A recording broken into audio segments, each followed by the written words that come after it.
ফালাকাটা ব্লকের ডালিমপুর এসপি প্রাথমিক স্কুল এই মুহূর্তে যে ছবি আপনাদের সামনে উঠে আসছে তা ফালাকাটা ব্লকের ডালিমপুর এসপি প্রাথমিক স্কুল। ঝড়ে বিশাল গাছ পড়ে প্রাথমিক স্কুলের টিনের ছাউনি তছনছ হয়ে যায় গত বছরের ঝড়ে। আবারও জোর দিচ্ছি এই শব্দে, গত বছরের ঝড়ে এই প্রাথমিক স্কুলের টিনের উপরে বিশাল আকৃতির গাছ পড়েছিল ঝড়ে গত বছর।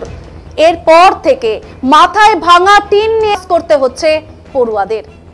সময়ের সঙ্গে স্থানীয় অনেক স্কুলের পরিকাঠামোগত উন্নতি ঘটলেও এই স্কুলটি সেই তিমিরেই রয়ে গেছে। এ বিষয়ে ডালিমপুর এসপি প্রাথমিক বিদ্যালয়ের প্রধান শিক্ষক নিহারবিন্দু বর্মন জানিয়েছেন, গত বছর স্কুল ঘরের একাংশের টিন ঝড়ে ক্ষতিগ্রস্ত হয়েছে। পলিথিন লাগিয়ে ক্লাস চলছে, বর্ষায় জল পড়ে। বিষয়টি ফালাকাটা ভিডিও এবং সংশ্লিষ্ট এলাকার অবর বিদ্যালয় পরিদর্শককেও জানানো হয়েছে। জানা গেছে এই প্রাথমিক বিদ্যালয় স্থাপিত হয় 1962 সালে।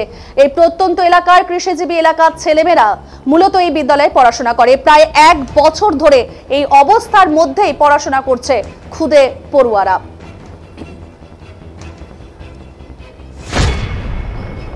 কেন, কি ব্যাপার? এটা গত বছর আমাদের ঝড়ে পড়ে গেছে। আচ্ছা, গাছ পড়ে গেছে ঝড়ে। আচ্ছা, এর জন্য এটা হয়েছে, ঝড় পড়ে এটা ভেঙে গেছে তিনটা। আচ্ছা, তারপরে কি এভাবেই পঠন হচ্ছে এখন? হ্যাঁ, এখনো পর্যন্ত এইভাবেই হচ্ছে। আচ্ছা, এই আমাদের এই বিডিও অফিস থেকে একটা ত্রিপাল দিয়েছে, ত্রিপালটা উপরে লাগানো আছে। এইভাবেই পঠন আমাদের। তাতে তো রোদ্দুর তাপ যেমন লাগছে, বৃষ্টি হলে বৃষ্টিও তো পড়ুয়াদের। বৃষ্টি তো একটু পড়ছে আর কি। হ্যাঁ, এইভাবেই চলছে। তাতে 1 বছর হয়ে গেল। হ্যাঁ, গত বছর ঝড়ের সময় হয়েছিল। আপনি জানিয়েছেন?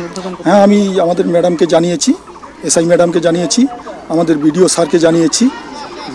এখন পর্যন্ত কোনো কাজ হয়নি? এখন পর্যন্ত ওনারা ভিজিট করে গিয়েছেন, বিডিও সাহেব এবং আমাদের সভাপতি সাহেব। হ্যাঁ, এখন পর্যন্ত কাজ হয়নি।